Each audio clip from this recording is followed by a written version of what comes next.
কৌশলগতভাবে গুরুত্বপূর্ণ হরমুজ প্রণালীর নিরাপত্তা দিতে আর একা ঝুঁকি নিতে রাজি নন মার্কিন প্রেসিডেন্ট ডোনাল্ড ট্রাম্প। হোয়াইট হাউসে এক অনুষ্ঠানে তিনি বলেন, জাপান, ফ্রান্স ও চীনের মতো দেশগুলোর উচিত এই প্রণালী পাহারা দেওয়ার দায়িত্ব নেওয়া। ট্রাম্প আরও দাবি করেন, তিনি চাইলে খুব সহজেই ইরানের তেল দখল করে নিতে পারতেন। তবে মার্কিন জনগণের ইচ্ছার প্রতি সম্মান জানিয়ে তিনি আপাতত সেনাদের বাড়িতে ফিরিয়ে আনতেই বেশি আগ্রহী।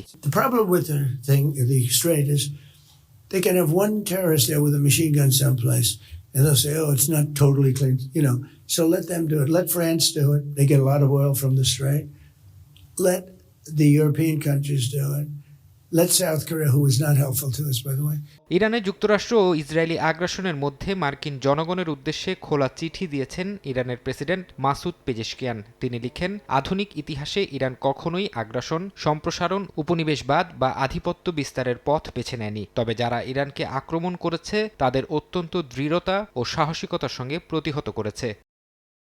ইরানকে নিরাপত্তা হুমকি হিসেবে উপস্থাপনের তীব্র বিরোধিতা করেছেন পেজেশকিয়ান। এর পেছনে বহিরাগত স্বার্থ কাজ করছে বলে দাবি তার। চিঠিতে তিনি লিখেন, তেহরানকে নিরাপত্তা হুমকি হিসেবে দেখানোর প্রচেষ্টা মূলত অস্ত্র ব্যবসা টিকিয়ে রাখার একটি ষড়যন্ত্র। পেজেশকিয়ান মার্কিন নাগরিকদের প্রতি অনুরোধ করেন, তারা যেন ইরানকে মিডিয়ার চোখে না দেখে, বরং ইরানি অভিবাসীদের সাফল্য দিয়ে বিচার করেন। মার্কিন ইসরায়েলি আগ্রাসনে ক্ষতিগ্রস্ত দেশ পুনর্গঠনে ইরানের নাগরিকদের ঐক্যবদ্ধ হওয়ার আহ্বান জানিয়েছেন দেশটির সর্বোচ্চ নেতা মুস্তফা খামেনি। এক বার্তায় তিনি বলেন, শত্রুপক্ষ কেবল মানুষের ওপর নয়, বরং এদেশের মাটি ও প্রকৃতির ওপরও বর্বরোচিত আঘাত হেনেছে। প্রতিটি ধ্বংসস্তূপকে সমৃদ্ধিতে রূপান্তরের মাধ্যমে দেশের উজ্জ্বল ভবিষ্যৎ নিশ্চিত করতে হবে বলে জানান তিনি।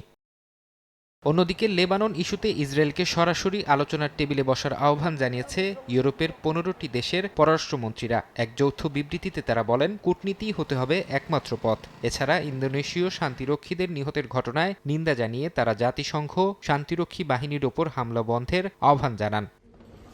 মধ্যপ্রাচ্যে যুদ্ধবিরতির দাবি আরও জোরালো করেছেন ফরাসি প্রেসিডেন্ট ইমানুয়েল ম্যাখো। জাপান সফরকালে তিনি কৌশলগতভাবে গুরুত্বপূর্ণ হরমুজ প্রণালীতে বাণিজ্যিক জাহাজের অবাধ চলাচল নিশ্চিত করার উপর গুরুত্ব দেন।